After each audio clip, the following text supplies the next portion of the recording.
This week on Shotcast with Slater Harrison. What the fuck? Was it jury booty? Jury booty duty. This week on jury booty.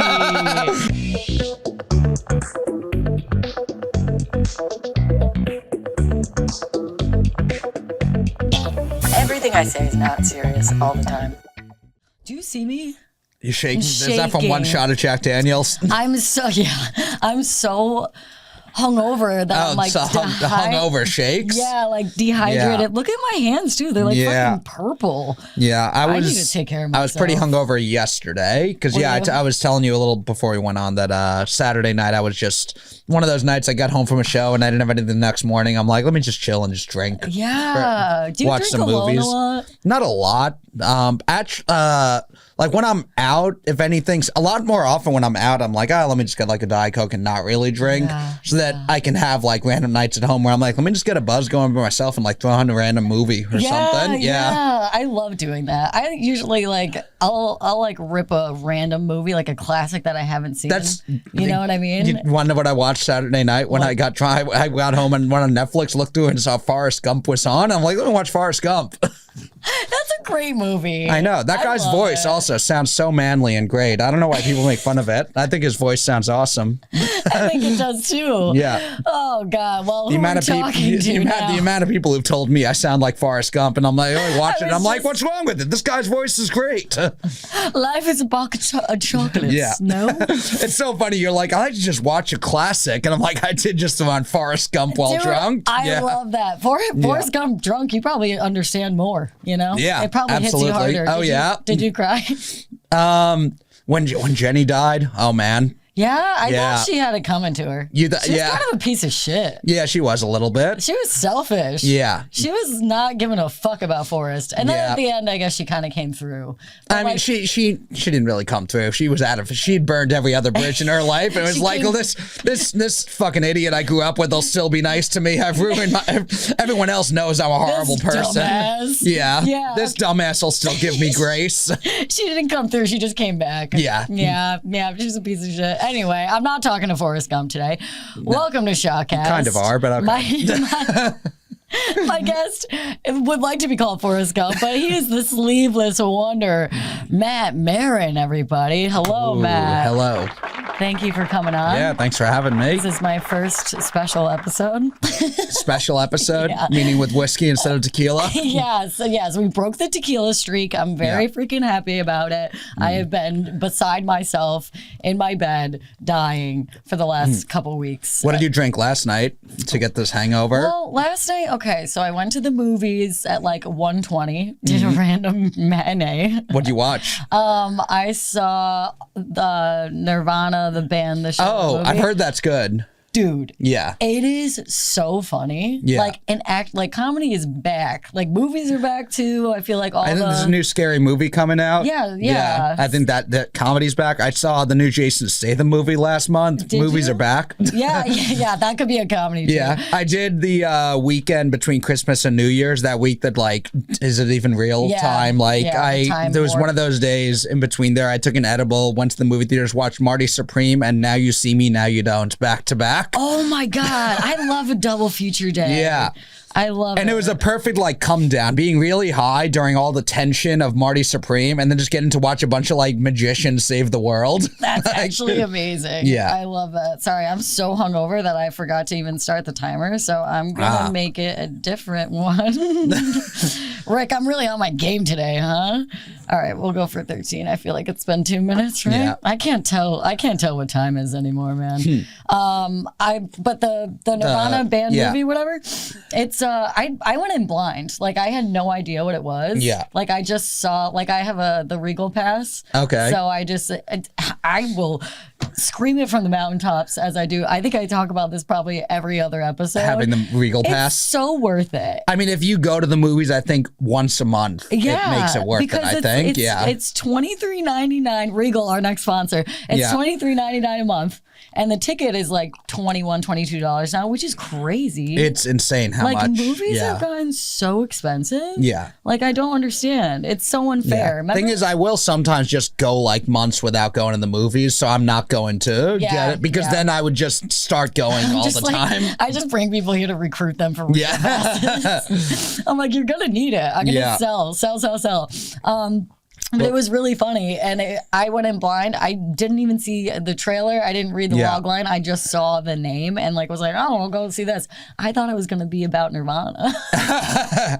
So I walk in, I'm like watching it. I'm like, oh, this is not Kurt Cobain shit at all. Yeah. I was like, this is vastly different from what I expected. Yeah. But going into movies blind is so fun. Do you ever do that? I did. So that the week between Christmas and New Year's, I was home for a lot of it. And then we've had 2 blizzards. So I've had a lot of time just indoors. So I ended up watching like almost all the big movies that came out like in 2025. Oh, really? I think it's probably the most movies I've seen from like a year. It's the first year I could like look through the Oscar nominations, and I've seen pretty much all of them. Yeah, isn't that the best? Yeah, it is fun when you can do. And then there were some class. Like, I have some like cultural blind spots. I grew up like a huge sports fan. Yes. But to the point, we'll get into that. Yeah, and I watched. You're supporting the wrong teams, bro. Yes, and I watched like all 4 major sports. So like it wasn't like baseball season's over. Now I'm going to do my other hobbies. Now it's hockey and basketball season, football season. So I was always watching. So there were like I didn't see Star Wars until like pandemic. Friends of mine were like, we should watch Star Wars. What? You never seen it? Still never seen any Lord of the Rings.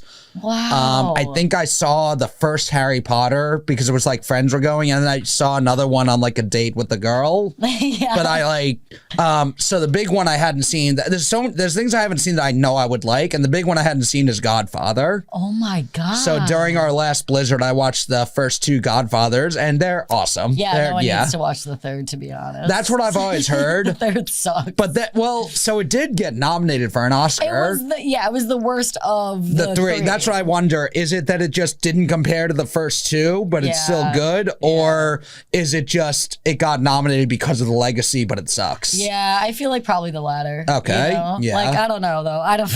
I'll talk to Al Pacino. I'll get back to you on that. We'll see. Yeah, that's my next one. But it's Scarface? Some of them I haven't seen Scarface. What the F? But it's not streaming on anything that I have, so I can't. I was going to watch it, and then I couldn't. I ended up watching As Good as It Gets, Jack Nicholson. That's a classic, though. That's a good one. I kind of. You didn't like it. I liked the performance, like everything about like performance-wise, the actors and everything is good. I just felt like he's an asshole, and he doesn't really become not an asshole. That's true. That's kind of like Marty Supreme, though. Yeah, but I'm not rooting for him in any way, but I'm excited to see what happens next. And As Good as It Gets, I didn't want him to get the girl. Well, if that's like he's got to do. I'm like he's got to do a little bit more, and she could get a better guy. Yeah, she could. And it was a movie about settling, which is why it's probably called As Good as It Gets. I guess. But like a movie like The Longest Yard, where everyone's a convict, you do see positive aspects about those people that make you be able to root for them. Yes. Where it's like, oh yeah, they may have done some bad things, but they're like, you could see they actually care about good things. And these guards who are supposed to be good, they're actually evil. Yeah. There's like enough for me to root for a person who's bad. There's like a change or something there. Yeah. I just didn't get enough of that in As Good as It Gets. You have such a gripe with this movie.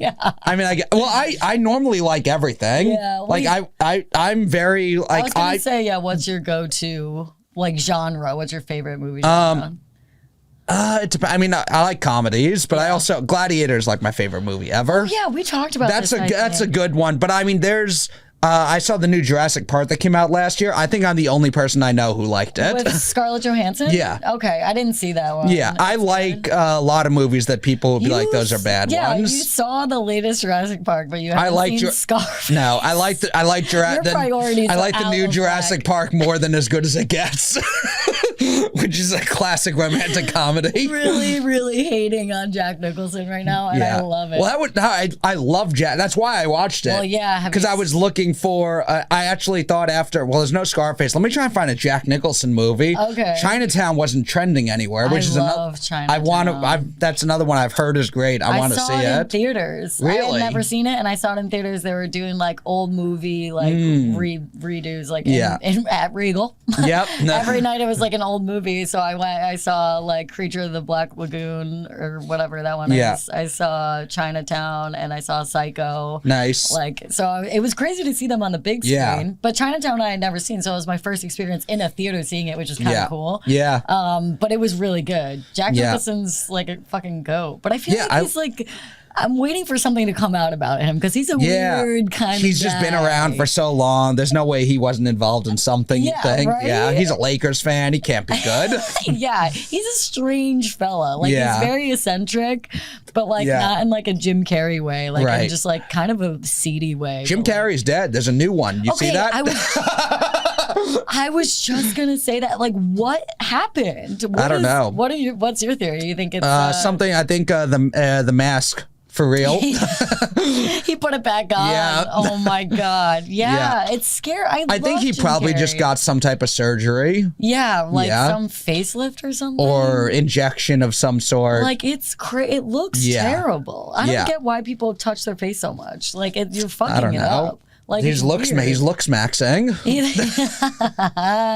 looks like the handsome Squidward. Yeah, I mean it worked for Matt Rife. Yeah, that's true. That's true. And then he just dyed his hair freaking like bleach blonde. Or I think whatever. I saw that. Yeah, it's like okay, every guy does that at some point in their life. Yeah, like, have you ever done that? I thought about doing it when I was younger. I had like long hair when I was wrestling. And I remember thinking about dyeing it blonde at one point when I had the long hair because I was like. When I first started wrestling, I was still like, I did amateur wrestling, so I was super skinny. Just getting into pro wrestling, it took like, I wanted to do steroids and they wouldn't let me. So it took like. I wanted to do it and they wouldn't let me is crazy. I know. A lot of people do that and encourage it. Like. Well, that was the thing. But I started wrestling like shortly after Chris Benoit killed his family. Oh my God. And it was all this. Now it's my time to shine. Yeah. And I mean, that wasn't what inspired me, but it is what made everyone. People too. Yeah.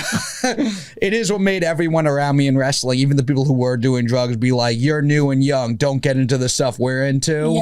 Yeah. And I remember going to guys, like I was doing my own research, looking up different types of steroids, going to my coaches or people I knew doing it. I remember going and saying I wanted to start with the cycle of D-Bull, which is just slang for Dianabol. I thought if I said the slang term, they'd think I knew what I was talking about. And they were like, I'm like 17.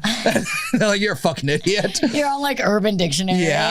They gave me like a workout plan and a diet plan, and it took like but over 4 years I put on like 60 pounds from where I was. Holy shit. Yeah, I was like, I graduated high school at this height. I'm like 6'1", 155 pounds. Oh my God, you're a beast. Yeah. What got you into the wrestling world? Just like you were a fan of it and then you wanted to do it? I mean, as a kid, I watched like WWF, and then the after school program in my elementary school had a judo class. Okay. And there was a guy on TV, Taz, who they would always say was a judo black belt. I'm picturing the guy from Napoleon Dynamite. Yeah.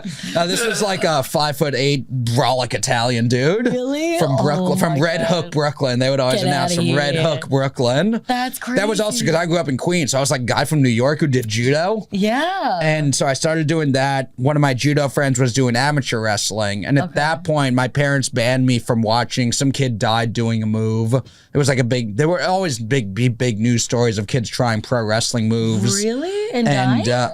What's that? And dying? Yeah, like they Why? just. Because they just hit the head roll? Yeah, they would give their 10-year-olds giving each other pile drivers and breaking each other's necks.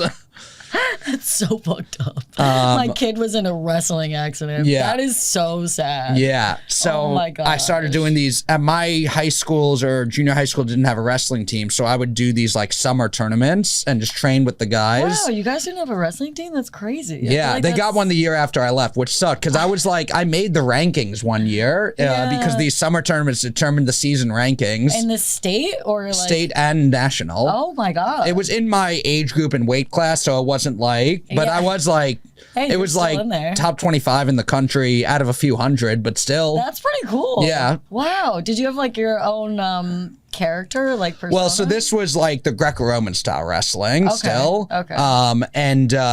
And part of it was I was like tall and wiry. My last year I was in the 135-pound weight class. Okay, shit. So I was like learning how to use leverage, and I was like strong for that size. Yeah. But a lot of these like smaller, stocky guys, I'd be going against, and they just didn't have the reach that I did. So I was able to use that to my advantage. Oh my god. But yeah, so I remember the first time I went in because I had grown up like watching WWE. I didn't like. I think a lot of kids get into wrestling think this. They're like, wait, why is there no ring? It's just mats. When do I throw someone through a table? Yeah, I was gonna say, like, did you ever get to a point where you had like props and stuff? No, well. When I started doing pro wrestling, yes. Okay. During amateur wrestling, no. And then once my parents told me I couldn't watch anymore, all the amateur wrestlers, they looked at like WWE as like, that's fake. We do the real thing. Fuck that. Really? Yeah. So I had like that attitude about it for a while.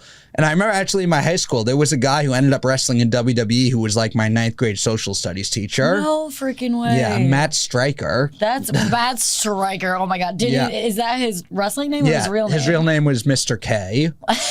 But he taught us about the law. Yep. All of them. And he got fired midway through the year because like over winter break, he was wrestling in Japan and using like sick days as personal days or something like that. And he was just down there fucking crushing ass. And then, and then like over that summer on like Good Morning America, his story is being told, the teacher who now got hired by WWE. Wow. And my parents, we were like, can we watch to see my teacher? Because my dad met him during parent-teacher conference. What? And then he was doing a teacher character. I was gonna say he had the blackboard out there in like Louisville, Kentucky, and he's like, I'm gonna teach you all how to read since you guys are all illiterate here in Kentucky. That sounds like it's like the start of a porno. And at the time they had a character, his name was Eugene, who was the mentally disabled wrestler who would come out and everyone loved him. He was from Louisville, Kentucky. and then my teacher would be trying to lecture him and he'd just start picking his nose and then put it in my teacher's mouth and the crowd cheered. And then he hit him with a stone cold stunner. I'm like to my dad, I'm like, can I please watch wrestling again? Why did I ever stop? Yeah, what? I feel like that moment watching that is crazy because I feel like it could go into two directions. It's like what it does in like the wrestling fight or like a sexual thing. Yeah, yeah.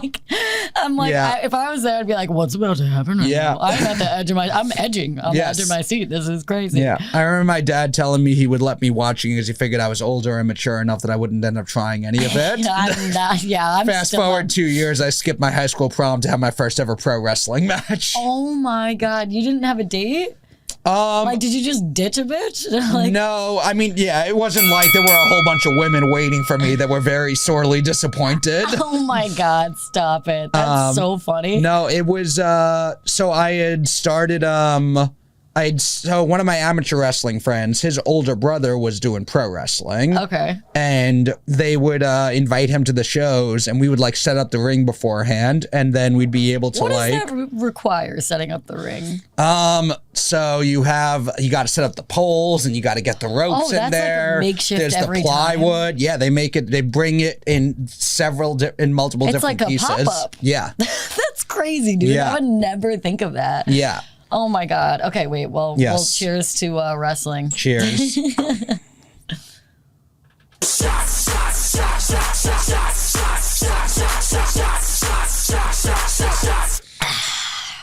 That's good. That'll hit you. That'll get you.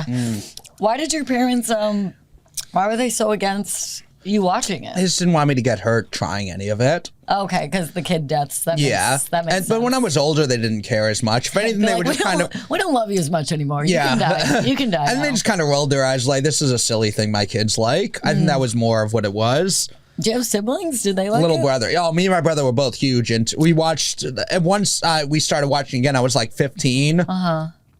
Even as kids, we watched it. We had the video games, and then we both kind of fell out of it. Yeah. And then we both kind of got back into it. Yeah, my brother and I were always really close growing up. So he was never like a sports kid. Yeah. But pro wrestling was, if anything, it's interesting that pro wrestling has like a big, like, throughout my life, I saw like kind of like the nerd comic book type fan become like huge wrestling fans too. They definitely have a crossover. But I came to it from like the athleticism of being from a sport. The cool from being, I was a cool kid. From I being, skipped prom to wrestle. Yeah, it was, Well, yeah, so you probably got more action than anyone at prom that night, so good not that night, but later on, I would say. So for the years I was wrestling afterwards, when I first started wrestling get you pussy? After a few years, once I like bulked up and I was like a bigger part of the shows. Okay, so it was your physique or was it the showmanship? Probably. I mean, just combination. Combination. Also, I'm traveling on the road doing these shows in like small towns in upstate New York, Pennsylvania, Ohio. Yeah, and they're like, look at this. I'm on the road from New York City. Yeah. Wait, what was your character? Like, what was your station? So mostly, I just there was a wrestler named Shawn Michaels when I was a kid, and his real name is like Michael Shawn. And his last name something, but his that was last first name something. I don't know. I forgot what it is, but Michael it's Shawn something. Rick, can you look it up? Michael Shawn, the wrestler. It's something weird. It's like Hicken something. Oh, okay, yeah. I thought he just says the N-word. Yeah. So my middle name is Nicholas. So I just was like, I went as Nick Matthews. Nick Matthews. So I remember thinking I didn't want to do like a corny name like the Killer or the Crusher. Yeah. But I couldn't use my real name because I had to protect my anonymity. I was going to be super famous. Yeah, you were on your way. Still are. My like senior year of high school, a lot of my like notebooks are like on the back of I'm supposed to be taking those me practicing my Nick Matthews autograph. Oh my god, that's what you were doing. You were writing down your wrestling name, and I was writing down my crushes from, from class, just like with their last name. But that's great. That's where two divide. Yeah. So my friend's older brother, we would go to the shows and set up the ring, and if we set it up early enough, they would teach us some moves, which was like just a version of like kind of like stage combat, but a little bit different.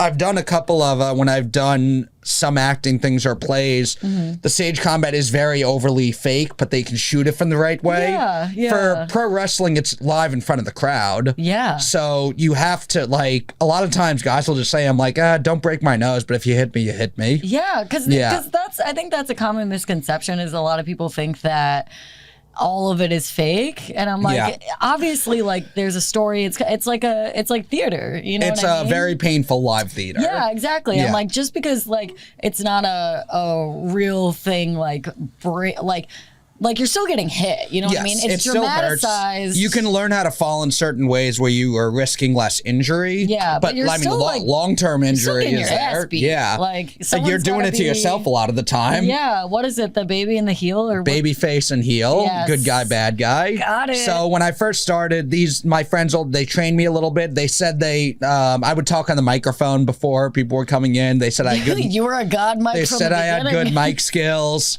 It's interesting. I never grew up performing. Like getting into comedy was kind of. I found out I was a good performer through sports. Yeah.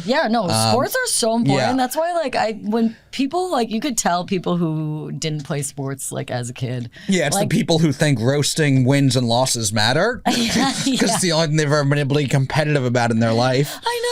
I'm like, guys, it's not as big of a deal as you think it is. Yeah. It's all for the game. It's love of the game. Yeah. Like, yeah. In live performance or comedy, it's like, it's about doing well and not doing well. When people get competitive with it, it's never, sometimes when I first started doing comedy, I was competitive because my whole life I'd just been a competitor and that was all I knew. And I got out of that. When I realized, it's, because also like, especially for amateur wrestling, it's like, what the actual sport of it, when you're competing against someone, if you lose, somebody just manhandles you in front of an audience.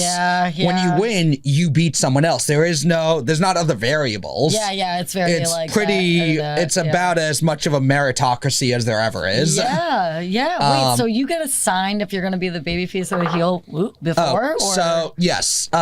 This is now WWE behind the scenes. I'm very intrigued. I've never met a person who was in the wrestling world. I didn't do it in WWE, but still, like that's cool. Like pro must have been fun. Yeah. So when I first started wrestling, I was like skinny kid, grew my hair out long. And that's why we got into it. I was mentioning I was thinking of dyeing it blonde because I thought, oh, I'm like the skinny long-haired kid. I'll be like I wanted to be a bad guy. Okay. But when you're new, no one knows who you are. Yeah. So it's just, you're young. Like, I'm a young Mickey Rourke. You're a young whatever. So you just go and like learn you just get your ass kicked by the bigger bad guys. Yeah. That's pretty much your role all the time. Okay. And, but if I like make hazing. them, it's more of just like, it's the thing you can fuck up the least. Okay. And you're inexperienced. Yeah. When you're the bad guy, you're kind of dictating the pace. Okay. Yeah. Even a little bit in a movie in Gladiator. Yeah. Joaquin Phoenix, there's not a single likable thing about that character. Yeah. And every step of the way, he's kind of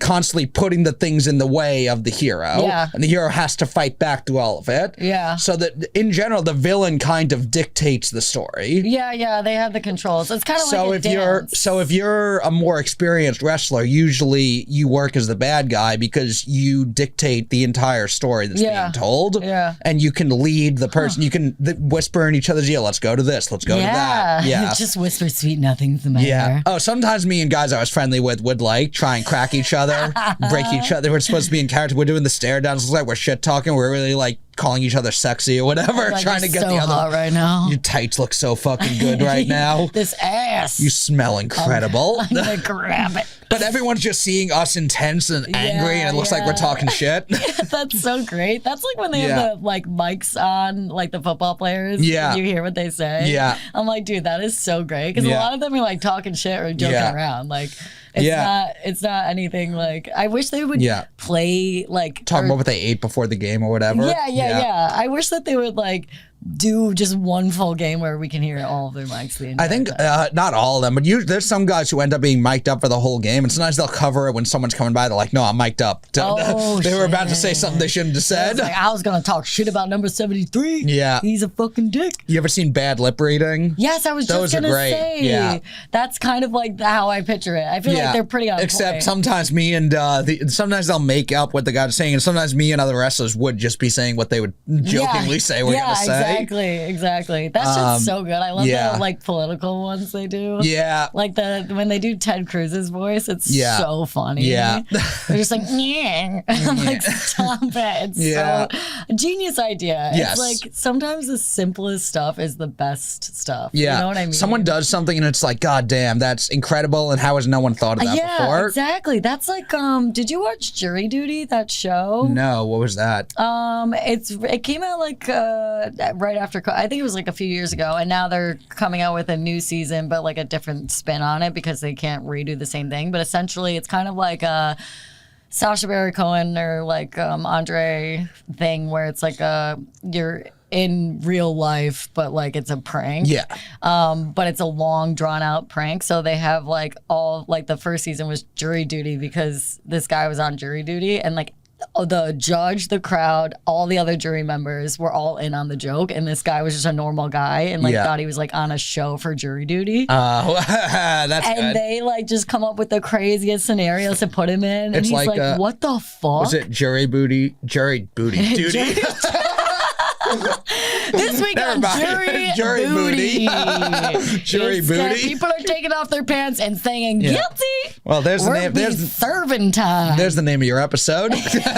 Jury Booty. Whiskey and Jury Booty with Matt Maran. Yeah. Yep. Perfect. Love it. Yeah. Send it. So they just like, this guy doesn't realize he's on a show and the whole show just happens around him. Yeah, that's fun. I like that. The camera is just for that, like just a regular reality show or something. Yeah. And like they go out for like drinks after and they like talk to him, and they all are like certain characters and like fuck with him and put him in these really weird like situations. And then the last, it's like, I think it's like 10 episodes. Okay. So it's a long joke on this poor guy, and then like the last episode, he obviously, they reveal it and he finds out, and his reaction is just priceless. You gotta watch it. It's so funny. I did watch The Offer, which is all about the making of The Godfather. Oh, really? After I watched The Godfather, so we had another snow day. It was 2 days indoors, so I'm like, oh, I'll watch this whole Miles Teller series. I love and it's this. all I know. When I get into something, I get into it. I was just gonna say, you're either 0 or 100. I am. There is no in between. There was no like, I'm gonna try this wrestling thing. It's like, no, I'm gonna spend 5 years where I'm doing ladder matches by the end of it and everything. Oh my god! I had to get enough. I had to get enough concussions and injuries before I stopped stop doing it. Yeah. Is that why you stopped or like? Yeah. So I was 21. It was spring break during my senior year were my last matches. I was working on a traveling carnival. Oh my god. In upstate New York. That sounds like a fun time. It was. That's a cool chapter. It was fun, but also like I was never as out of control as a lot of the other, even like some of the older guys who I was friends with who had like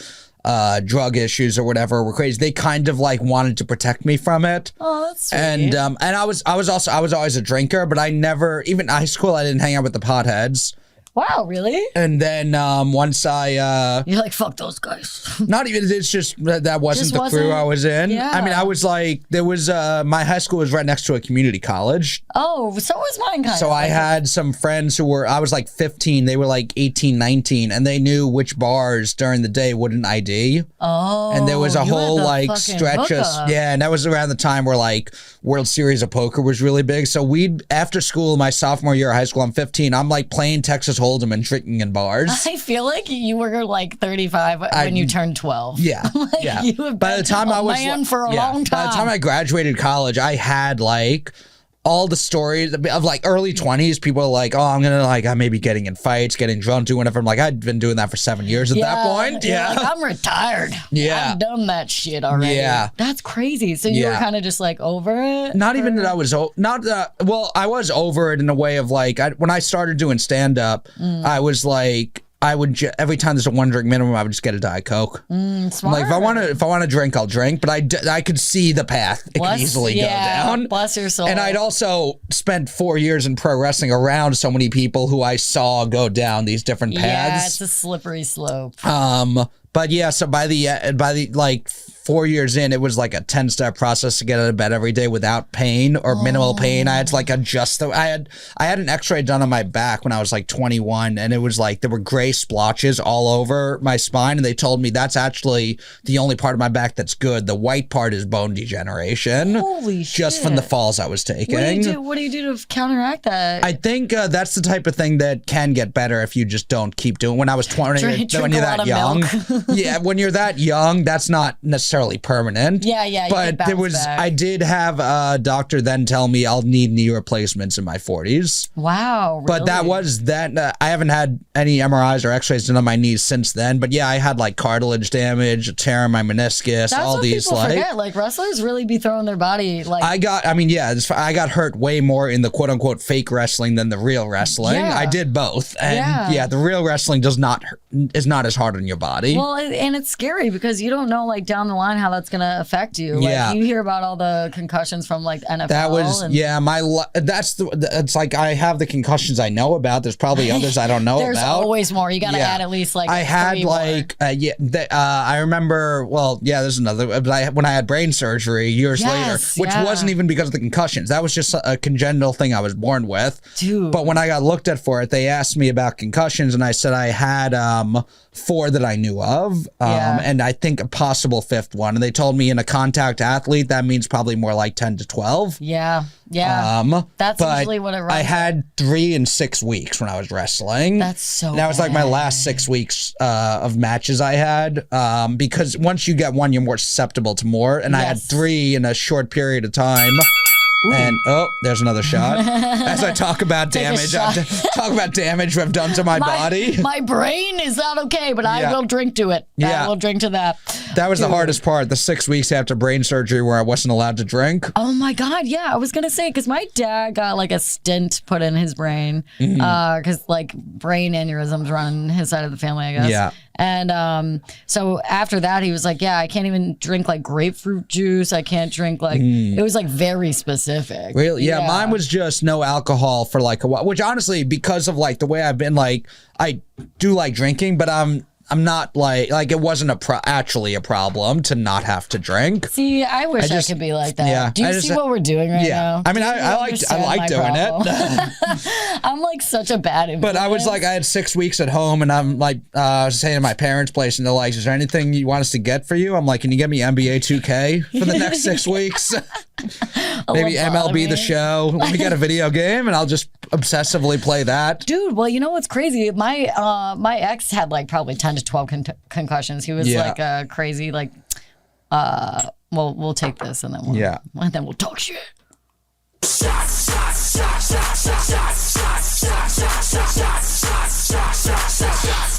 Everybody.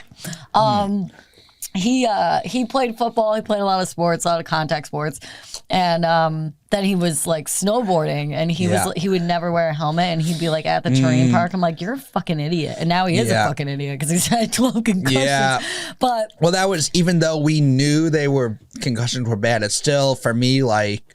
At that time, 20 years old, I would like get hurt and then do everything I could to not let anyone know because I had shows. Like I was wrestling. I was like, some of them were in front of a big crowd. Some of them I was getting paid for. I was like on my last like year or two. I was kind of on a roll as a bad guy. I was getting booked in other states for other companies doing different characters. Some good, some not so good. What was your least favorite character you had?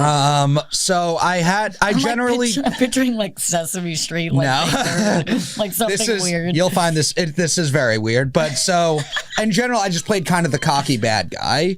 So when I was doing the upstate New York shows and the carnival, the carnival, it was me and this guy who I was pretty good friends with. It would always be us wrestling against each other, and he's from upstate New York. He was from I think Schenectady area. Right near you, there. Right? Yeah, worked at a newspaper there. So and I was from New York City. I grew up in Queens. So every show, I would just be the bad guy, and I'm from New York City, the only part of New York that really matters. You look at a man like him, you like him, he's from where you are, you feel like you could be like him. That's why you'll never like me. You know, on your best day, none of you could be half the man that I am.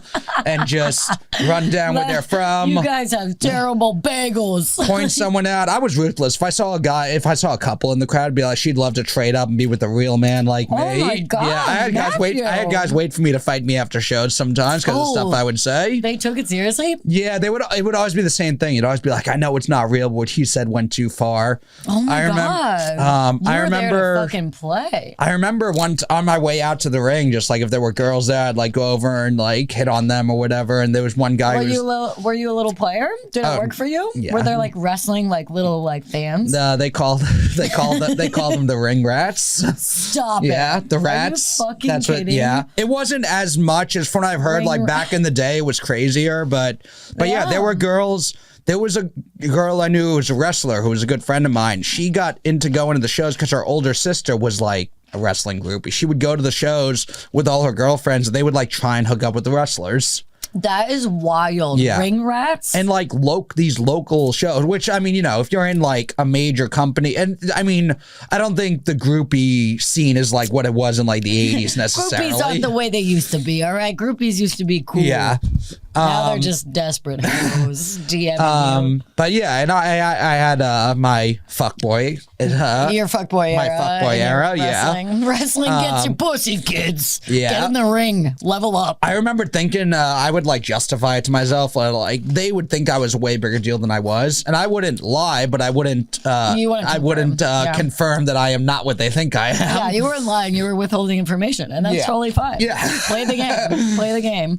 So what was your worst character? Your least favorite? So I had this reputation of being able to play a bad guy where you could, there were some shows we would do where they didn't know me or my opponent. I would get 2 or 3 minutes on the microphone. They'd hit the other guy's music. The crowd would cheer because someone was there to shut me up. Okay. So I had a rep that I could just get me on a show and you will get somebody who you're working to try and get cheered, put me in front of the crowd for a few minutes and they'll hate me and they'll cheer them. Put me in, coach. I'm ready. So this company that ran shows through Southern Ohio. It was based out of, I think, Cincinnati. Wow. Ohio is such a boring state. Yeah, I mean, corn. Honestly, I wish, like at this age, even comedy, anywhere I go, I explore and look around. Same. Back then, I did not at all. Oh, really? So you were just a hotel rat? I was not a gym. Oh, we'd go to the gym. Everything's a rat. Ring rat. Gym rat. Hotel rat. Yeah, we'd go to the gym, the hotel, hang out with the boys, go to a bar, but we never a lot of the days were the same. It was like different town, different gym, different hotel, different show. A lot of times, different girl. Yeah. Different O's and different area codes. And that was just but now I'm like, damn, I was in Vermont all the time. I never went out and looked around Vermont. Vermont's gorgeous. I know. I like the drives, but I never thought to do anything. Yeah.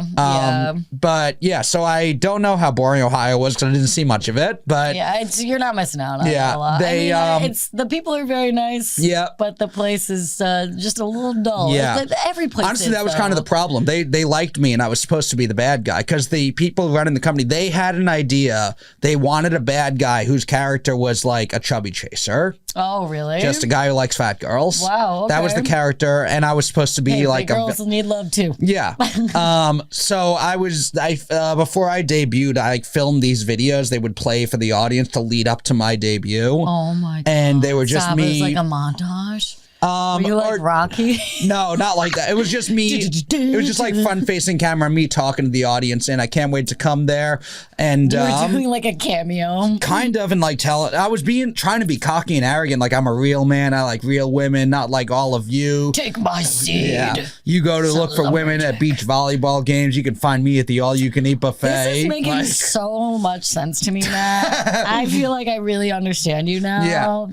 Also, I should say for anyone watching. That was a character. That is very sweet. Unfortunately, that is not my preference. My virgin ears are just so penetrated by it, and I don't know what to do.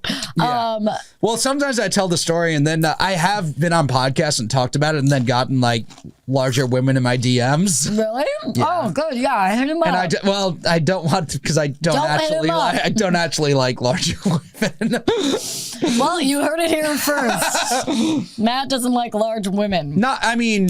Try to get yourself out of that hole. Yeah, sure. I'm trying to. I should say obese women. I don't like. Okay. Because I like thick girls. Do you like obese men? No, not particularly. I'm not even friends. I remember in college. Anyone. I remember in college, the female friend of mine's like, "Oh, you should meet this girl. She's busty."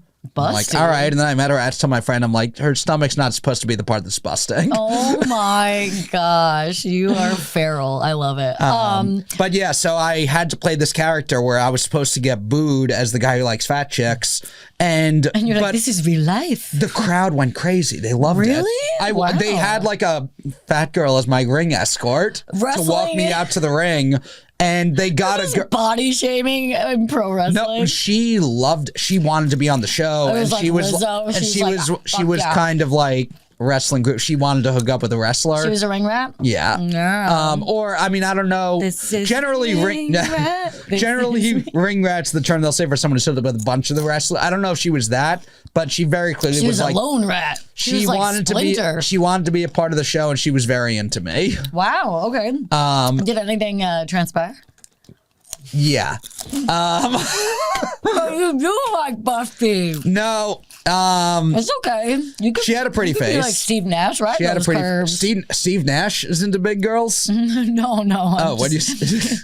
I just said ride those curves because he's a race car driver. I'm a weird person. Steve Nash? Isn't he? That's basketball player. Yeah. Wait, who's the race car guy?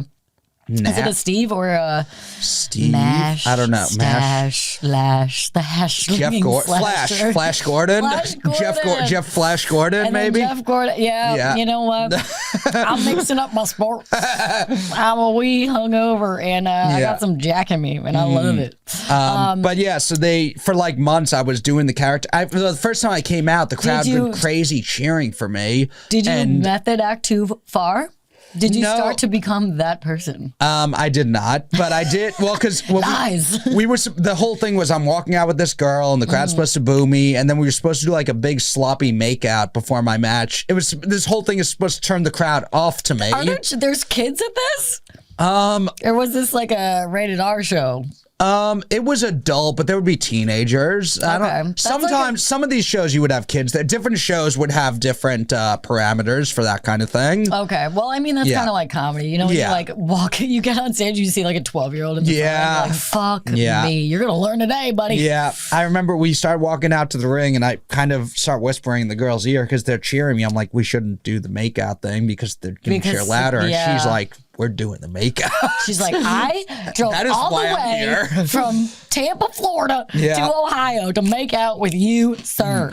That's crazy. Were there girls doing the number thing? What are they called? No, the ring card girls. No, that's more for like boxing or UFC. Oh, really? Some wrestling shows. Oh, what they would do, a lot of times these wrestling shows would have like a girl like that who's like looking to be actress or model or whatever. And they would like interview the wrestlers at ringside before the match. That's kind of cool. And I would always like be the bad guy and like insult them somehow. Honestly, there's a couple of things I said back then I've used as roast jokes in comedy. Oh, really? Okay, well, you're very good at that. You're very good at that was kind of the first place I was roasting was hecklers yelling stuff out and me being a bad guy. Isn't it weird how like some moments in your life kind of prepped you for what you're doing now? Yeah, I would like come up with funny things. A lot of times I was coming up with funny, in that context, the crowd isn't laughing because I'm like the way they're seeing it. It's not like set up for comedy, but the girls, I would know them. And a lot of times I would try and say things to get them to break character and laugh, and they'd be jokes. Oh my God, yeah. Because they would start talking to interview me, and I'd take the microphone away. I'm like, no one wants to listen to someone like you. They came here to hear me. And oh my God, Matt, I can't even picture it. It's so weird, but it sounds like you fucking nailed it. How did you go from that to comedy? What was that? Well, on a lot of the wrestling road trips, we would just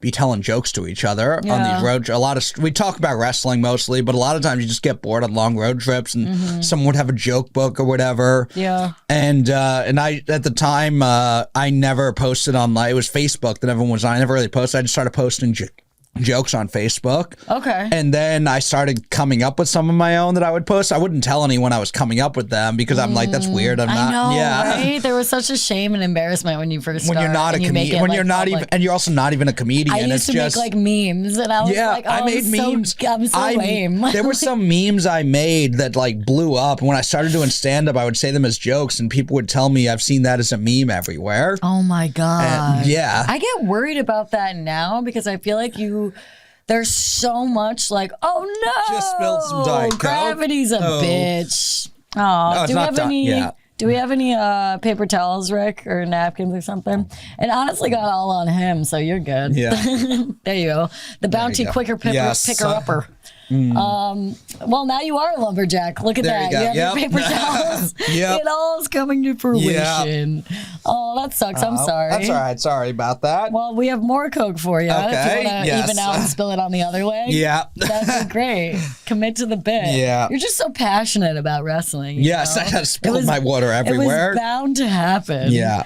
Or not water, soda. We don't even know what's on his pants, folks. It might be jizz. He loves talking about the glory days. Yes. I'll tell you what.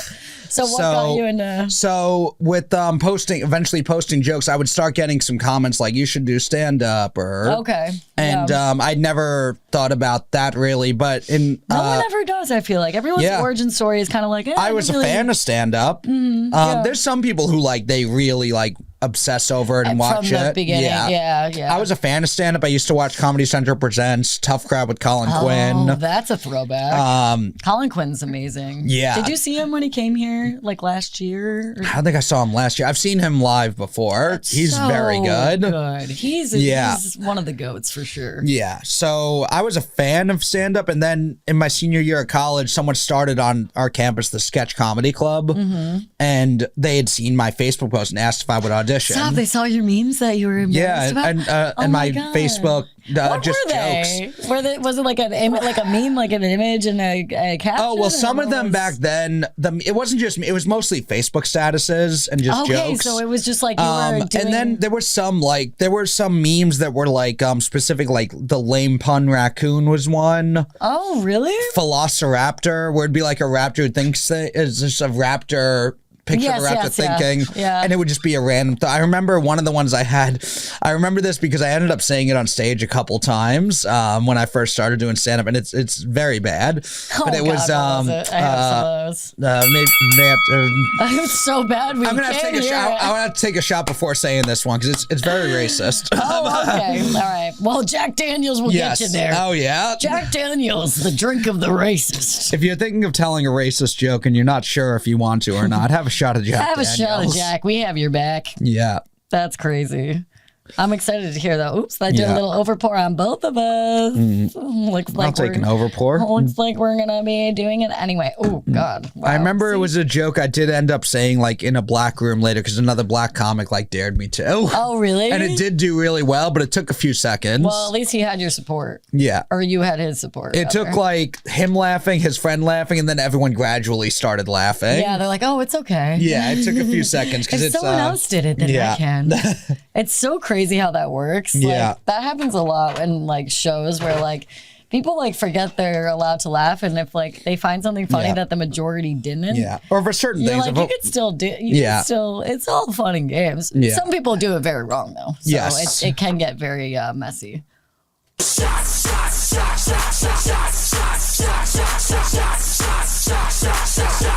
Wow. Well, you spill some too? Now I spilled it on me. There we go. So we're even. Solidarity. Yep.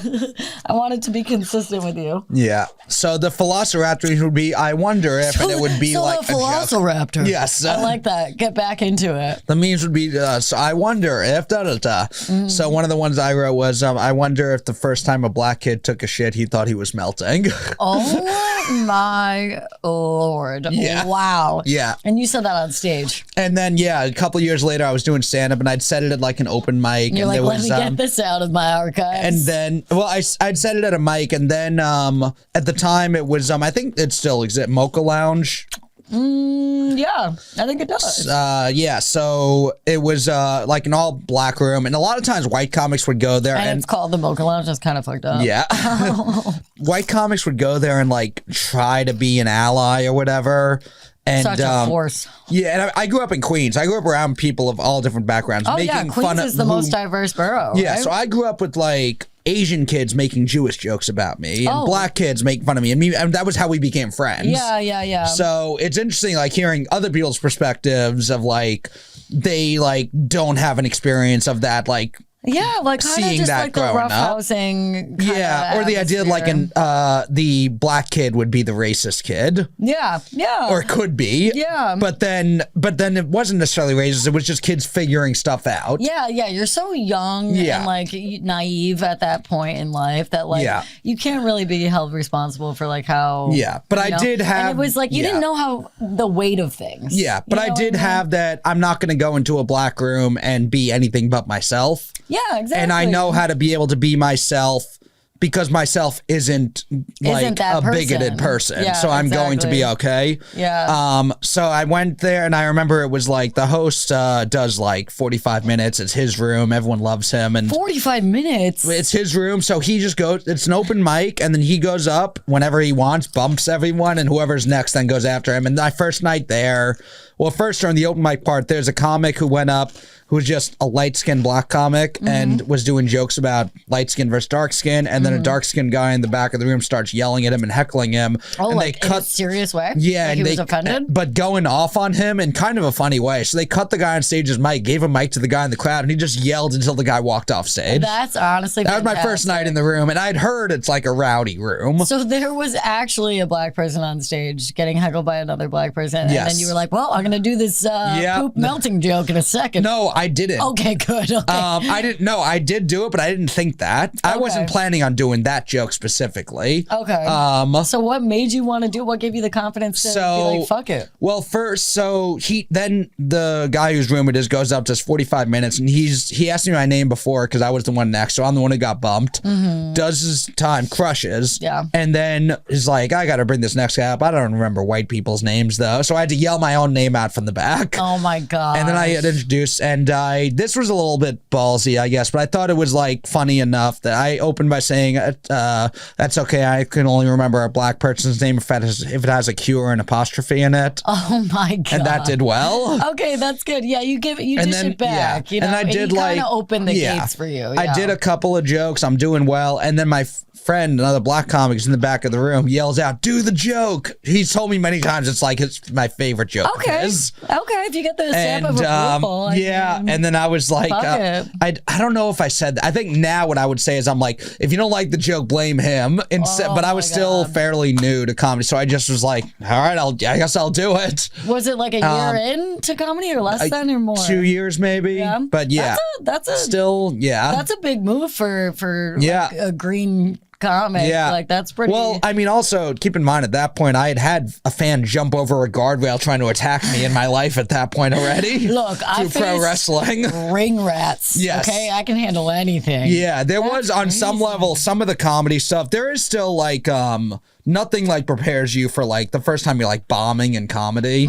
Even as time goes on, it doesn't feel good. Yeah, but you just learn to accept it better. But a lot of the fears I think people have for stand-up, I didn't really have just because I'd been doing pro wrestling. Yeah, because if you're a performer and it's an art, then it's kind of like a seamless transition almost. And there was a little bit of like, well, the worst that happens there is someone's waiting for me after a show to fight me in a bar. I had someone just like full on start a fight with me in a bar. From a comedy show? From wrestling shows. Oh. Yeah. I was like, wow, what'd you say, Matt? Yeah, no. Oh my God. Okay, that's not bad. So I felt like, there's never been anything to come out of comedy shows that were anywhere near as like scary as the things I had but I was also 19, 20 and like I did go too far. Like we all do it, and I feel like a lot of people forget that like everybody is human and like we all make mistakes and say shit we probably shouldn't have or vice versa, you know. But like that's also the risk in doing like stand up. Like you kind of have to risk it for the biscuit. And like, well, not even with stand. I mean, for wrestling especially. And that too. I think any with stand up, it's like I'll cross the line and go back. But if someone doesn't like the joke, I pissed off way more people wrestling than in stand-up. Wow. Well, because I feel like if someone's mad in stand-up, every once in a while you hear like someone fight someone. Gets offended. There's a lot more. I feel like it's more often someone's gonna fight at an indie wrestling show than a comedy show. Yeah, that's true. Yeah. That's true. Those people are on steroids. They got the D-bells or whatever. D-bell? Yeah. I was like, D-bell of the bell. So do you remember like the first time you bombed, or do you remember like, or what's the worst bomb where you were just like, fuck? You're like, I suppressed that. No, the comedy bombs, like, I mean, you gotta do it. Yeah, they're just bombs. They all kind of feel the same. I remember the first time I had a heckler. That was because I thought that was the thing I was going to be most prepared for because of wrestling. Yeah. I shut down shit. I got yelled at all the time and would have some comebacks. I was like, and you'd see these videos online of comedian shuts down heckler. Probably. Oh my God, I hate in hindsight. In hindsight, now a lot of them are probably set up in some way. People are like, I'm not going to say his name because I don't want to blow his spot. But I think I know who you're talking about. I didn't realize that they were planned because I was like, no way every video something crazy happens to you. Yep. And then at least he was like forthcoming about it. He was like, oh yeah, it's a plan. I set it up. That's how I like do my marketing. But I'm like, no shade, but also I can't respect it. Yeah. Like you gotta earn those moments and they have to be authentic. I would see a lot of that person's videos and think, oh, I can come up with stuff like that too. Yeah, like exactly. I'm like, you can't do that. You can't jury booty your way out of this. So the first time I had a heckler, it was at an open mic, but it was like it was like a Thursday night one that was pretty popular. So there would be audience there also. And this woman's in the front row heckling the entire night. No, was she drunk? Yes. Always. And the bar just wouldn't kick her out. Yeah. To the point where she's our biggest spender. One of the comics like grabbed her bag and walked out of the room. So she followed him and left. And he came back and everyone cheered that he got her out. And then 2 seconds later, she comes back in and everyone boos. Why did security let her back in? It wasn't security. It was a bar. Oh, okay. It was a bar open mic. Oh, no. Okay. No, it was a Niagara bar. Yeah. Oh, this is all coming together. This is making sense. So she just is heckling the whole night. And then I went up and in my head, I'm like, I am so ready. And she started heckling. Yeah. I went off and like 2 or 3 minutes into me going off on her, someone in the back yelled out, be nice to her.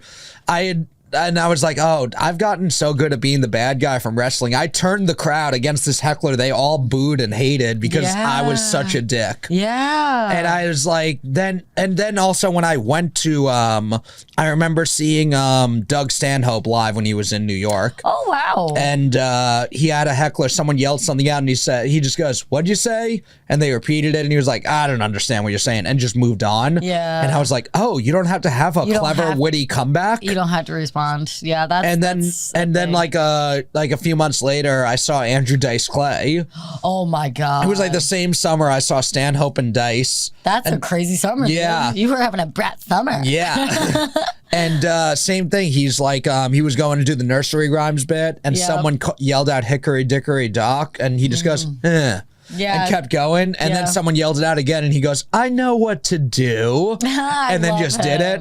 And it was like a character. But he could have been a wrestler, I feel like. His a wrestling persona, character, yeah.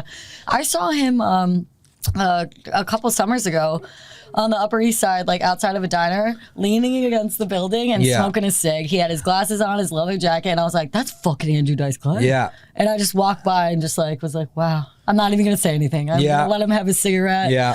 But that was cool that I got to be that close to you in proximity. And like, it was. But seeing him and Stanhope both have hecklers, and they're two of the best comics ever. And it's like, oh yeah, it doesn't have to be the YouTube video where you have the perfect shutdown and you bury someone in the crowd. Because then it becomes too performative and you're not like in the moment. Like you have to just like roll with it and, you know, like make it natural. You don't like, that's why the plant thing is so annoying. Because I'm like, okay, that's like, you'd think it's a cheat code, but it's actually not. Because like real people can read through it or at least have their suspicions if they're not confirmed.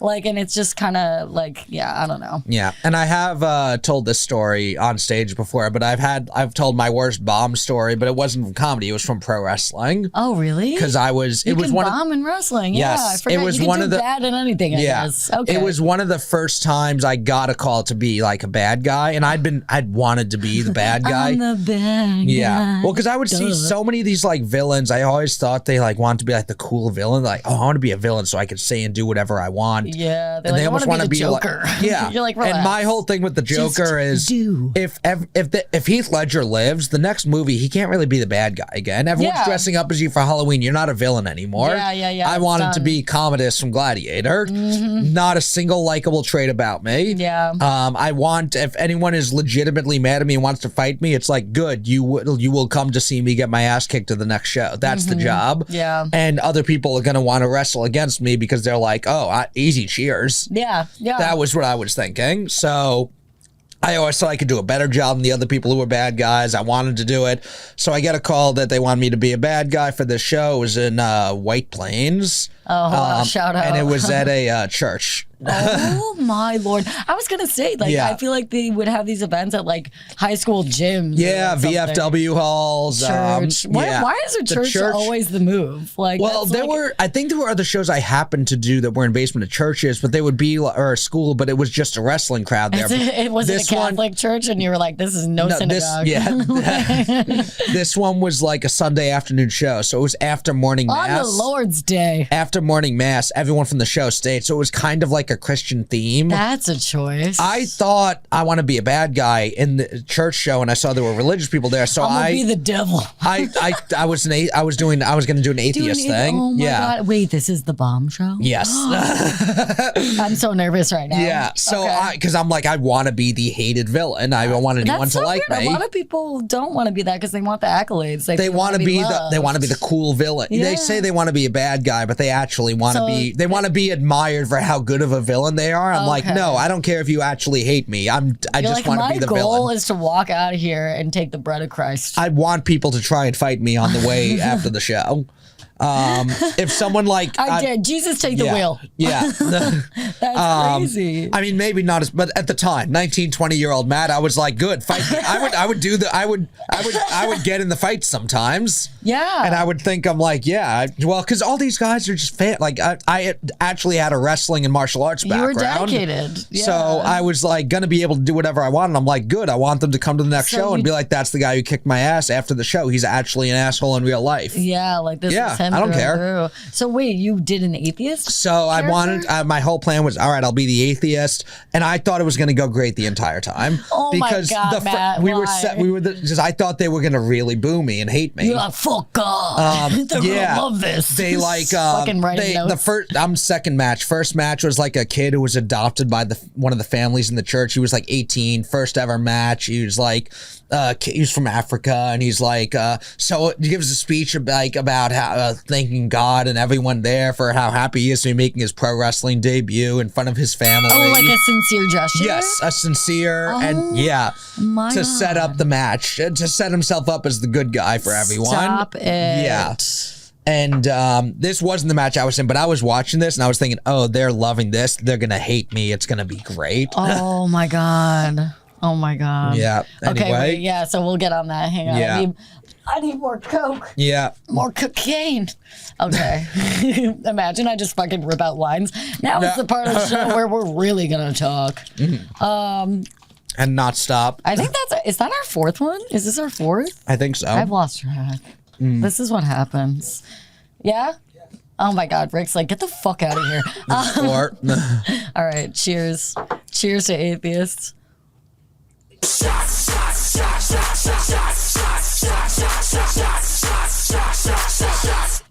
Wow. Ooh. So that first match, the kid who was like adopted by a family. No, I'm good. Okay. Adopted by a family. The match, they did like a thing where he's just getting his ass kicked, but then he holds up, he goes in the corner, he had a cross necklace that he held up and says, the power of Christ compels you, and his opponent then faints. Classic. He pins him and wins thanks to the power of Jesus. The whole crowd does a group prayer together. You should have been Moses, dude. Yeah. You should have split the ring. Next match is me, and I came out with like all my like cocky bad guy persona, and I'm like, unlike all of you, I don't need faith to know how great I am. Look at my opponent. God. Look at me. Anyone? To a bunch of people that there were just nuns went to in the Sunday Yes. mass, and you were like, "None your business." Yeah, bitch. I was like, nobody to here thinks this guy can actually beat me. Maybe you guys do, because you believe in imaginary men in the sky. What in your brain made you think this was gonna? It's the concussions. I thought they were concussions. Yeah. Well, I thought it was gonna get booze and they were gonna hate me. But it wasn't a wrestling crowd, so they were just like probably very so turned off by it. Like, why is this happening? They weren't. This is distasteful to the Lord. It wasn't a we hate you because it's a character. I remember. We actually hate you as a person. And I remember I said, I'm like, a couple people like booed, and I said, why are you booing? I feel great, but that's because of all the premarital sex I have. Like. Oh my! You're like, fuck celibacy. Well, that's the thing. Like, there's a fucking 8-year-old church school girl. In hindsight, now it's like I was writing jokes, I was telling jokes, but I was doing it within a character where they're like, with comedy, you're making jokes to make everyone laugh. These are like, I'm saying jokes for the shock factor. Not just that. It's like I'm saying jokes that like my character is. I think believing in what he would say. I think these are funny to me, but obviously not funny to you. Like I'm mocking them. Okay, they're all the butt of the joke. They did not take that well. Well, not on Easter Sunday. A wrestling crowd, I think, would have. Okay, yeah, it was a wrong place, but maybe the right move. I think in certain audiences that could have gone over better. The thing. Like crowd, it changes. But it was just like, and then we had to wrestle a match, and when you're wrestling like on these indie shows, it's not for TV. You kind of have to plan out a lot more. Yeah. Here, certain things are planned out. You know who's going to win and lose. You know certain like the story of the match. Yeah. But a lot of it you kind of go based off the audience's reaction. Yeah. And they weren't at all. They weren't cheering or booing. They were just appalled. But they were nice church people, so they were just politely waiting for us to leave. They were just literally praying. Yes. Yeah. They were just sitting there watching. They're all on their knees, just like, when does this end? Yeah. This is the apocalypse. Yeah. That should have been your name. The apocalypse. Welcome the apocalypse to the ring. As I got more experience, I remember there was a company called Non-City Wrestling. They would never wrestle in a city, so it was always like small towns. It was like in the name. That's smart. Yeah. So it was like Ithaca was too big of a city. We had to be like 15 miles outside of Ithaca. Ithaca was too big. It's a college town. There's too many people there. But that's oh my god. Ithaca is like fucking cornfields. Yeah. Dude. So we'd be in these like random small towns where it's the only thing happening there. So anyone from around the area, a lot of them would come out. They don't even want to go, they have to. So there's nothing else happening. Yeah, and these shows were like, it was me and like 4 or 5 other guys. We were always the first 2 or 3 matches on the show with no real promotion or build. Yeah. The guys running the show, they were all friends. They were the main event all the time. They just needed other wrestlers to fill out the card. Yeah. And we'd have 15 minutes with no story, which is a decent amount of time. But I remember asking, can we do a 12-minute match? But I'd talk on the microphone for 3 minutes. Yeah. And I would do it in all these shows. And I kind of got good at reading crowds and being able to tell when I may be pushing too far. Yeah. Certain audiences I could tell, all I have to do is say, oh, you know what you call a good-looking girl in this town? A visitor. And then they hate me, and that's all I need to do. Okay, yeah. Other places, I get a little more personal. I point out specific people in the crowd and tell them what I don't like about them and tell them I'm going to steal their girl from them. So you were, Mr. Steal Your Girl, Matt Maran. So you were always kind of roasting before you started the roast battles. A little, How did you go from that and then kind of recognize that that's what you were good at and started the roast battle that you do? Well, so I was doing 10 years. 10 years, yeah. I was doing stand-up for a couple years already. And I grew up watching the Comedy Central roast, so I always liked the roasts. I just rewatched the Trump one. Yeah, it's interesting to watch back now. And they're like, this guy thinks he's going to run for president. I'm like, oh, God, little did you know. He's going to be it twice. Yeah. Like, crazy to look at now. That was one of the first, Comedy Central roast, one of the first things that made me love comedy. Okay, like as a kid, my parents watched Friends. And that was Pivot. I still like Friends. I love watching all the episodes. You're better being a foe. It was just more like what if it was this but not at all? I just I remember that was adult humor I heard for the first time. The only comedy I knew was Friends. I knew who Ellen was. I knew Seinfeld. Yeah, what was your... And then we got Comedy Central. We got cable. Yeah. And I watched the Comedy Central roast. What channel was it for you? 45. Mine was 32. 32. Isn't that weird? Yeah. That's a millennial 40, thing. Yeah. I'm like, what channel was Disney? There's still some childhood friends phone numbers, you remember? Same, yeah, their house, the landline. Yep. I still remember our home number. Yeah, obviously, it was Comedy Central roast and South Park. Yeah, and then you had were the 2 main things that I was like, this, and then Tough Crowd with Colin Quinn. Were my God, yeah. This, so you've been a Colin Quinn fan for a while. I liked Colin Quinn, but it was more Greg Giraldo and Patrice for me. Yeah. Do you like Ricky Gervais? Ricky Gervais. He's not my guy, but there's things I like British humor. I've kind of come into that. Yeah, I do love the movie The Invention of Lying. Oh, I've never seen it. It's a Gervais movie that Louis is in, actually. Really? It's just a unique concept. It's pre-jerk-off? Yes. Okay. Well, actually, post-jerk-off, during jerk-off, yeah, actually. pre us knowing about it. Okay. He was maybe doing that on set. We don't know. No, it's the whole premise is no one's ever lied before, and Ricky Gervais plays a guy who discovers you can lie for the first time, and everyone believes everything he says because no one's ever lied. That's just such a great concept. He's a genius. She just goes to the bank, and he's like, they're like, oh, it's not working. How much money's in your account? He's like, $2 million. Oh, and then they're like, him. Yeah. And then he just starts. That would be a crazy power. Sees a woman on the street and is like, the whole world's going to end unless we have sex right now.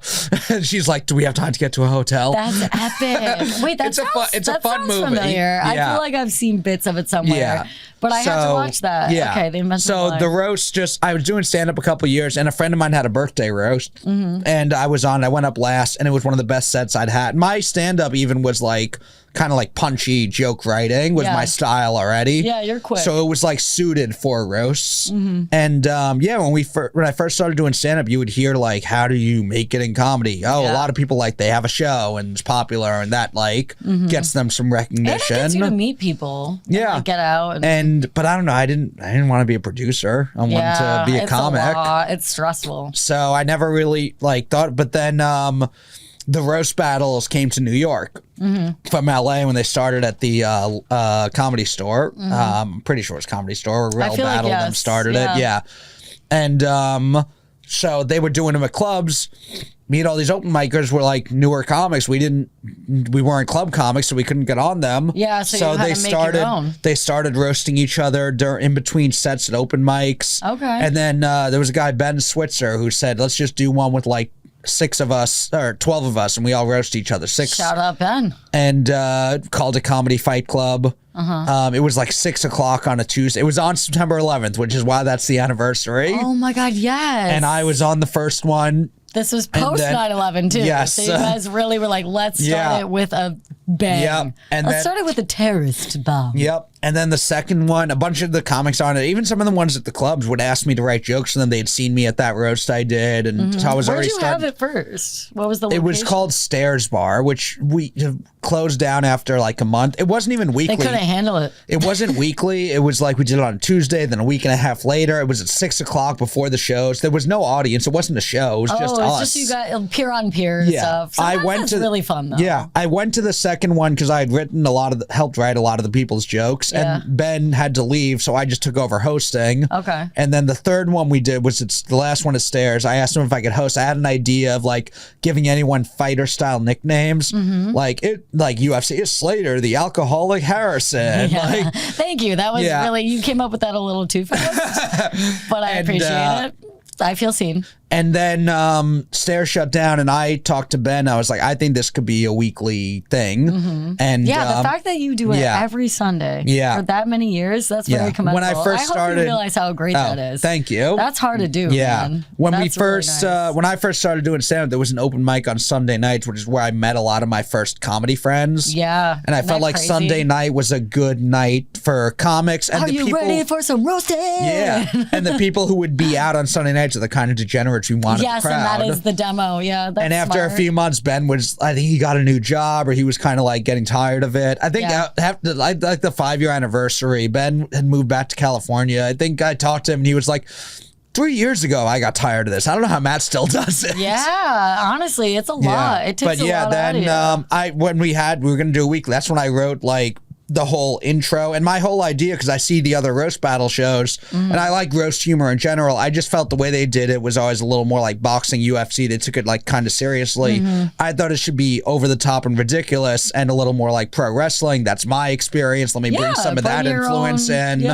And yeah, I think, because also roasting overall, you're saying the most fucked up jokes about the most fucked up things. Yeah. I think you have to set the tone of a little bit of world building of this is all entirely ridiculous. Yeah, don't take it personal. Because that also, once you're in a world where nothing is real and everything is crazy, you can kind of say anything and it makes it a little more palatable than it may not otherwise be. Yes, well, that's why I love the intro and like they say it back to you and like that's a cool like moment, I'm sure. For you to hear fun, your words and your idea being spoken back to you. That's fun. When people repeat along to it, or this past week, Amanda and Gabby hosting. Oh my Lord, I know. And then they're like, "Wow, Matt, this is a lot harder than we thought it was." Yeah, and they had 2 of them. Yeah, and it just shows like how much really does go into it, and you make it seamless because you've been doing it forever. Thank you. I mean, anytime I fuck up, people make fun of me, which is totally fine. Yeah, but it's like just things like you're counting the jokes. I have an intro joke for everyone. That's why that was the other thing. What joke is he on?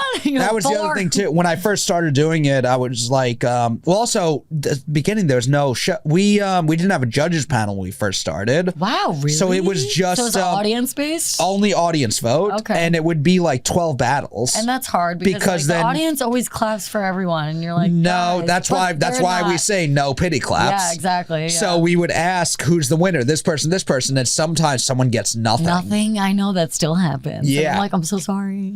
I'll clap for them. But also that's kind of part of the you gotta well, because also the whole character of the show. When I would start it, I'm like, the most important thing in the world, the CFC arena, the whatever. The first time a few months into Fight Club, when I saw someone's holding their notes and their hand was shaking, I'm like, are you nervous for this bullshit I made up? Yeah, exactly. And then it was like, oh well, if you think about it, everything's made up. Yeah, exactly. The biggest festival in the world, someone at one point had to say, I'm doing this, enough other people believe in it, and then it becomes a thing. That's what I was everything is made. If you say something's important and enough people believe it, then it is. Yeah, well, that's why I love Workaholics. I don't know if you're a fan or not, but like they have their podcast and it's called This Is Important. Yeah. And I'm like, they crush it. I love them. Yeah. But that's the thing is like, you kind of have to sell the story, and like if you believe in it, other people will, and like, and then once you get that like loyalty, then it just builds upon itself. And I always was like, I don't want to just be like as the host or producer, like a vessel for just other you can people get sucked into that. And then I didn't want to be just like my job is to make other people look good only. I'm like, I'm gonna write a joke for every single person on the show, and in the beginning that was like 20 something jokes. Now it still is like 12. It's still a good amount.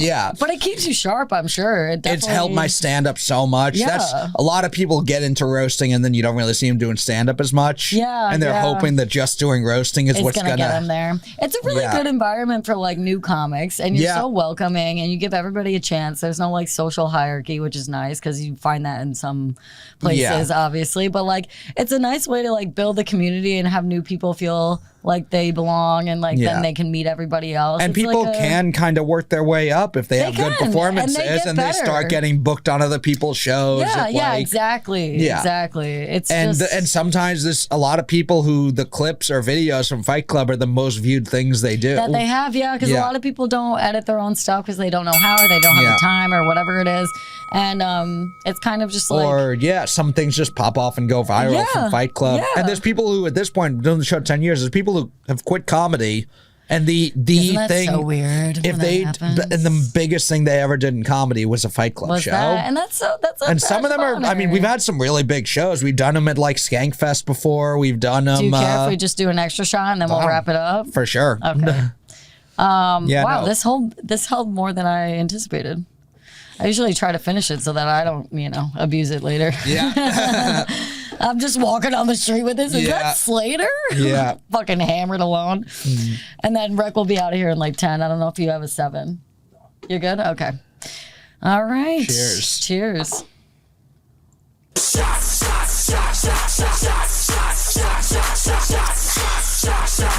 Ooh.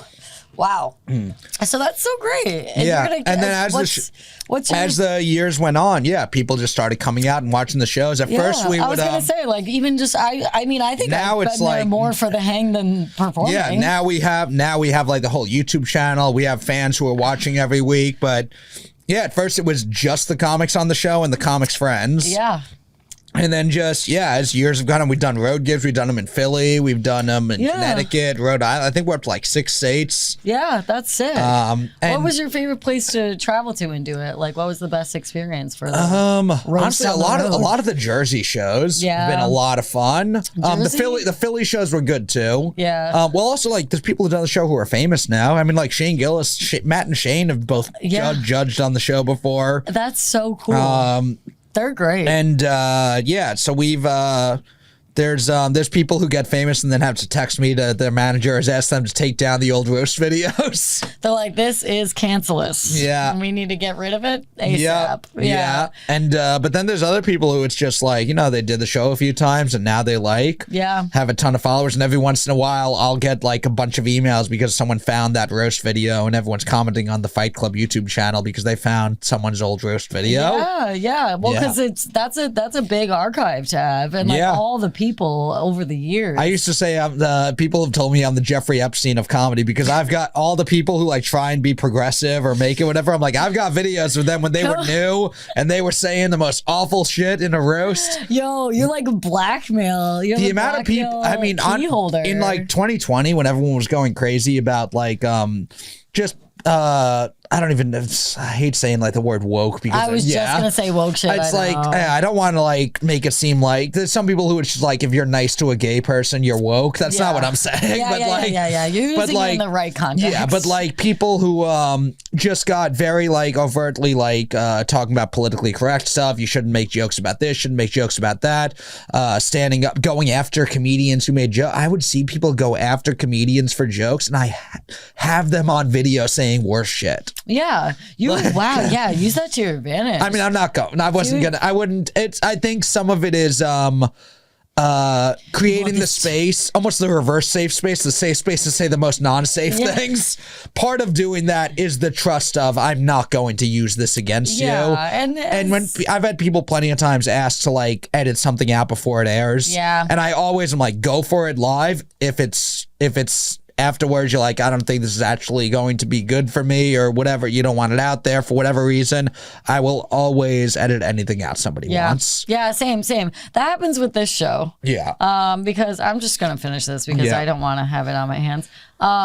That's how it is for this show. Like some people, because we get pretty fucking lit here. Yeah. And then like that's why I want to make a Patreon so I can be like, if you want to hear the last 20 minutes when we really go hard, then here we go. Because a lot of people can live off Patreon. Like it's only $5 a month subscriber, but if you have 100 people, it's $500. Yeah. Like, and 100's a pretty low, like attainable goal. Yeah. You know what I mean? Sorry, not to make you drink. I just wanted to get rid of it. I did not need your convincing. This is totally fine. Do I have a permission slip? Oh no, I have to drink more Jack Daniels. Oh my God, you bet. Yeah.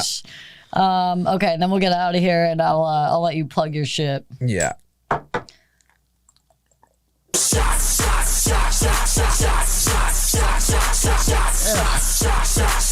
All right, a few years ago, I met up with an old college suite mate of mine.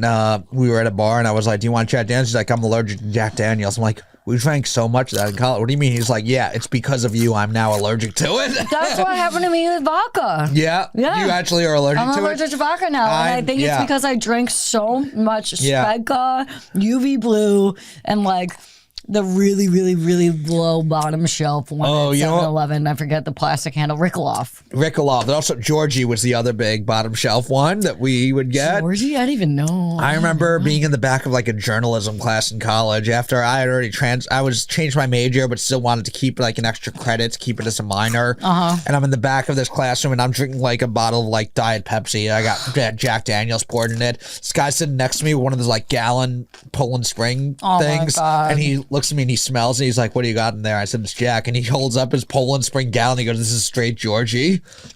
What a G. Yeah, sometimes you gotta nurse it, man. Also, the other one we drank a lot in college was Vikings Lord. Oh my God, yes, I know that one. Yes, it was a Norwegian vodka that in my I think sophomore or junior year at college, two of my suite mates, the freshman suite mates in our suite, were Russians. Really? And they had a whole crew of Russian friends, and we were always drinking Vikings Lord vodka. And I would always have Jack Daniels. My college suite mate is also a big Russian guy, but he big Russian guy, 6'6". Yeah. Oh my God. Tall dude. I'm scared. Yeah, and he told me we drank Jack all the time, and he's now allergic to it because of me. Dude, yeah, when you have access of that, it like forms an allergen. Like it's crazy. I didn't find out until I was like 25, and I was like, "What the fuck? Like you could do that? It's too much of a good What happens thing." if someone comes on the show and wants vodka for the shot? Do you just say no? No, I get them a bottle and then I get myself what I want. What is your go-to? You're doing shots. Usually what are whiskey. you doing? Whiskey? Okay. Yeah, so this was a very, very welcome surprise. Do you have a favorite whiskey? I'm not really. Like we were saying off camera, I think before, or maybe it was on. I don't even know anymore. But it was off. But you want to know what we talked about off camera? Whiskey, bourbon, and scotch, and what the difference is. But I think, like, I used to be a big Jameson girl, and then, like, I realized that it wasn't as good as I thought it was, like in the social status of it or whatever. Like, I'll be like, Jameson, ew. I'm like, I thought that was, like, mid-tier. Like, I thought it wasn't bad. I don't think it's, I think Jameson and Jack. Frown upon it. I think the people who are, people who are like whiskey, trash. People who are like whiskey snobs will look down on like a Jack or Jameson. I like Tullamore Dew more than Jameson. Yeah, like people are like Mark, what is it? Marker 32. What's the Maker's Mark is great. I'm like Marker 32. Well, I'm into Why like. Why did I add a number? Yeah. What the fuck is that? I'm into like whiskeys and bourbons, and I know Maker's Mark. We were Buffalo Trace, Woodford Reserve. But, I've tried. I'm not casually sipping Buffalo Trace on a fucking Tuesday. Yeah, when I'm sometimes late at night. Someone had to buy it for me. Yeah. I'm not doing that. Someone actually did get me Buffalo Trace for Christmas this year. That's a good gift. It was, I'll shout him out. Michael Kaufman got me a bottle of Buffalo Trace. Yeah. I love that. That's so joke. I put up a post on my Instagram story of the empty bottle of Buffalo Trace I'd had for like a cup. That's the other thing. I have a lot of whiskey. They last me like years. I'm not drinking them all the time. To the bottom of every bottle. And I posted, I posted the empty bottle. I said, all right, if anyone's looking for Christmas gift ideas for me, I'd like a new bottle of Buffalo Trace. And the next week at Fight Club, Kaufman showed up with one. That's so sweet. He was in a hoodie last night, and he's like, notice anything different? And I was like, suit. your glasses? And he's like, I'm not in a suit. And I was like, oh my God, I'm sorry. I forgot to look at the rest of you. Yeah. But yeah, I was going to say, I like all those other, I'm never going to be so much of a snob that I don't like Jack Daniels. Jack Daniels is still always my like. Have you had the Jack Honey? Yeah, that's when I have a sore throat because I'm kind of sick. Honey's good for sore throat, right? I don't take NyQuil. I take Jack Honey. Yeah. That'll get rid of your colds. Well, because I think Jack is there's some Buffalo Trace, like, I almost don't want to, like, mix it with something. It's too nice. So I drink it neat. Jack Daniels, I can drink neat. I can mix. I feel like Jack Daniels is still, like, the most Jack versatile. has your back. Yeah. I'll give it to him. Yeah. It's tried and true. Yeah. So I don't, we're drinking to drink. Don't look down on anyone for liking Jameson or Jack Daniels. It's all getting us to the same destination, okay? Yeah. And if it's a fucked up journey, let me have my fucked up journey. Fuck you. Yeah. With that, do you have anything to plug? What's your Instagram, your TikTok, your YouTube, shows coming up? Yeah. Real Matt Maran on TikTok, Instagram, and Comedy Fight Club every Sunday night at Comedy Fight NYC on Instagram. We put and TikTok, posting clips all the time. YouTube.com/Comedy Fight Club. Every Thursday night is new episodes. This week's episode was a special one. It was the Women's History Month special. Very good. I was there. Instead of hosting, I was judging and judging women for Women's History Month. That was a really good call. Yep, I was a token man on the show. There were other men roast battlers. I was the only male judge, and two of our regular female performers, Gabby, Jordan Brown, and Amanda Vasco, hosted. They were great. So amazing. By the time this episode comes out, that'll probably be up on YouTube. Yeah, exactly. So youtube.com/Comedy Fight Club. And on my Instagram, I'm always posting what shows I'm doing. Right now, I'm mostly just going to be in New York. I don't have any road stuff planned right now. Maybe over the summer, I'll be out a few places. Yeah. Okay. I love that. Susan B. Anthony and Amelia Earhart had a very good roast. Yes, so Susan B. Anthony and Amelia Earhart were on the show this week. So check it out for Women's History Month. Yeah. Click Comedy Fight Club. Yeah. And the live shows every Sunday night. Lucky Jack's in the Lower East Side. Eventbrite, you can get tickets for it. We got some fun episodes. We have the St. Patrick's Day show coming up. Yes. Someone's going to be dressed as a leprechaun. The main event will be a leprechaun versus St. Patrick. Also, Paulina Breeze. A potato is roasting a Guinness.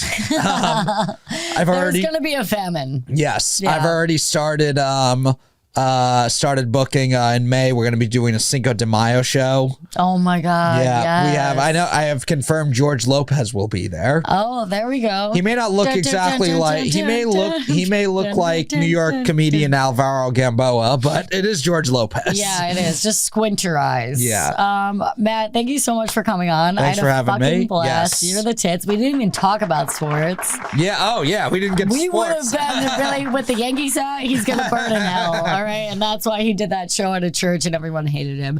Thank you so much. That was a good one. Yeah. Appreciate it. Pete Alonso's going to be great in the Orioles. Polar bear.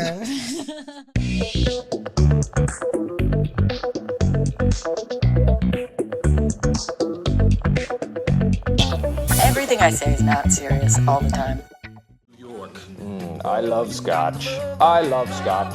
Scotchy, scotch, scotch. Here it goes down into my belly.